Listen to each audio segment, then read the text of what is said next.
First thing I would do is that you have to put in state regulation I would propose legislation that restricts tax abatements for municipalities.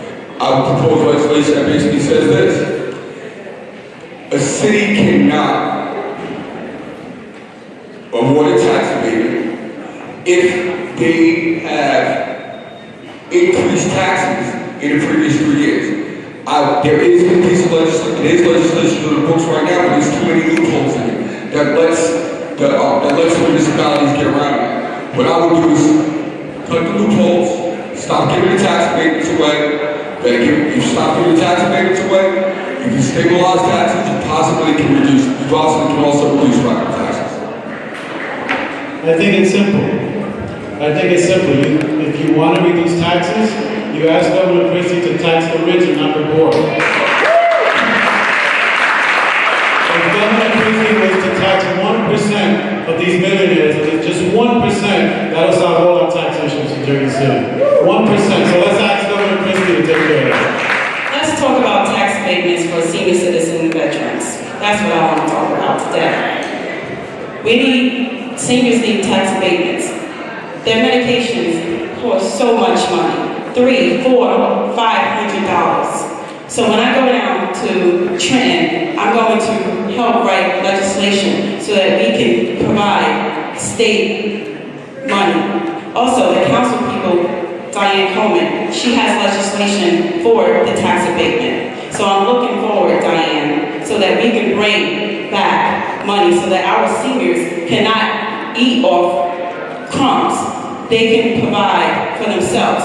Also, they can have their medication. There are many seniors that don't have their medications. I work with them every single day, along with veterans, and they need tax abatements. So that's what I'm going to do. I think to solve the issue of property taxes and government spending more generally, we need fewer politicians in politics, and we need more people who actually know how to run professional organizations and run them legally. Because I understand that government is not a corporation, but there are a lot of skills we can learn in terms of making sure we maximize output and productivity out of our public government. To that end, I think there's a very basic common sense things that government's already doing wrong. So to what Angela said, for example, in Jersey City, you have developers that are forming a line a mile long to build buildings. 30-year tax abatements are absolutely unnecessary. Those are massive tax revenues that the city and the state are taking advantage of. And so to go to an area that people are trying to trip over themselves to develop and say, we're going to give you a 30-year tax abatement, it's just bad business. Secondly, I think we also need to focus on municipal services bidding unions so that local municipalities can band together to start bidding for waste services and waste management contracts and all these other municipal services, because when you have a small municipality trying to get service contracts, they get taken advantage of by large corporations. We need to increase the council power so that our municipalities work together. Creating more middle-class jobs where people can pay taxes. I believe that will lessen taxes. And I totally agree with Ray.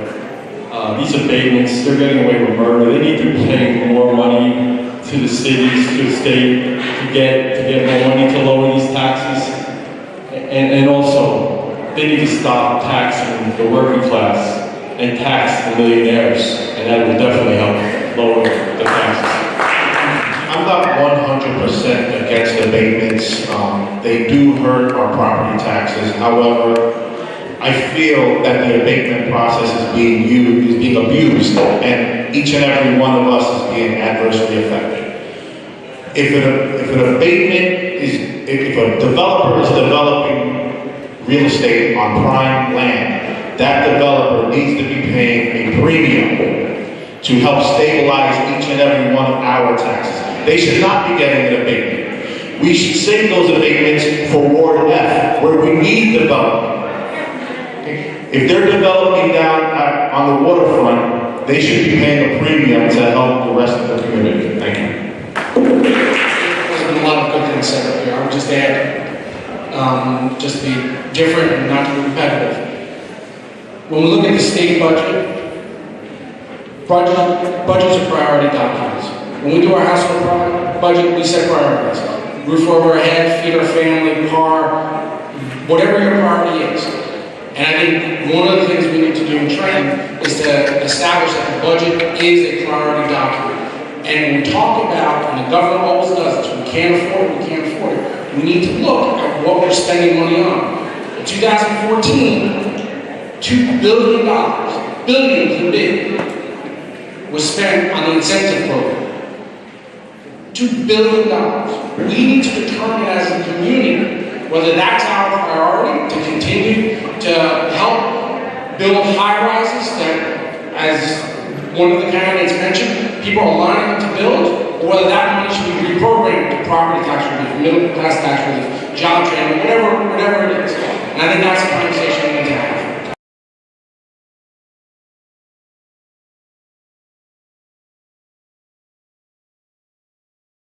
It's criminal that myself and many of us public service workers are paying into our pension and nothing is putting, the state is not paying. I believe it's criminal, it's not right at all. But one of the things to solve it would be, again, to create more middle class jobs. Because again, you would have more monies coming in where we would be able to go for the pensions. Also, I also believe, again, these abatements, not so much money went there, it went down for our pensions, you know, if we get back to the state, we'd be able to pay for it. And also, again, stop taxing the working class people and tax the millionaires. There's money down there that we can find, I know we'll find, and that's a solution, we can find the money, and that money they can put to pay our pensions also. But they have to stop paying our pensions. We pay every paycheck, and it's, again, criminal. Your time is up. When you became a public employee, anyone who became a public employee, you became a public employee with the understanding that when you retire, you will get a pension. We can't renege on that. Governor after governor has failed to put the money into that system. That should not be your problem. We cannot afford to let you go without your future being secure if you're a public employee. Furthermore, we need a constitutional amendment, I believe, that ensures, take it out of the governor's hands. Okay? Take it out of the governor's hands. Let's make a constitutional amendment that says, no matter who the governor is, they're going to fund that pension. For new employees, we can have a conversation on how we want to rework the system, but for anybody who is vested or nearly vested, they need their pension funded, and they need it funded now. Thank you, Chief, and I agree on this. The reality is that the governor's used the pension issue and created a crisis of his own making. Yes, the pension fund was raided by government, and yes, previous government was in pension, but this government made a commitment. There was actually a law passed where he committed how much he was going to put in each and every year, and guess what? He changed his mind and he didn't do it. I'm not sure if it's criminal, but it's certainly illegal. We have an obligation to our public employees. Just like Marcia said, we made a commitment to them. And we cannot renege on our commitment to them. I'm passionate about this on a number of issues for a number of reasons, but one very personal reason is, like I said earlier, my mother's a retired school teacher from Newark. Okay? Her and my father, they live on their pensions. Him from IBW 164, her from the teacher fee. You cannot change the game just as people are ready to exit and go out the door. It's not fair.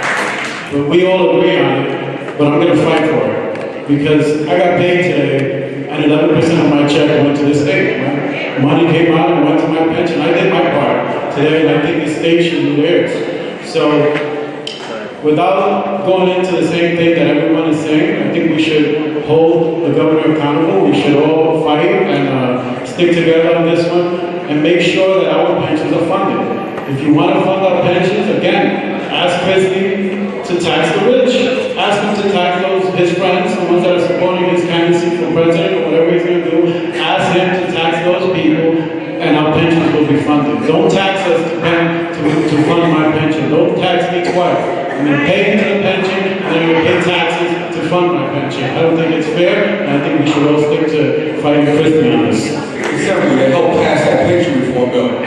Now, they didn't put the proper things there to ensure that the governor funded it. Shame on him also. Shame on him also for pushing it, because you gotta remember, Christie had a bromance with a lot of powerful Democrats. That's why he got back in there. There's a bunch of them supporting him. Also, the other thing you have to remember is this. If we do away with that public pension system, it will affect the civil service system. Remember that. You will do away with civil service. The other thing is, right, if you're going to millionaires tax on, if you're going to charge millionaires for property tax, and you're going to charge the millionaires tax to fund the pensions, how can all that money just come from millionaires and tax the fund lower? You're going to lower property taxes by taxing millionaires, but you're also going to tax them for pensions too. Time. I'm sorry. We're also out of time. That was the last question. There are a lot more, but you know they're going to kick us out of here, so we got to get this done.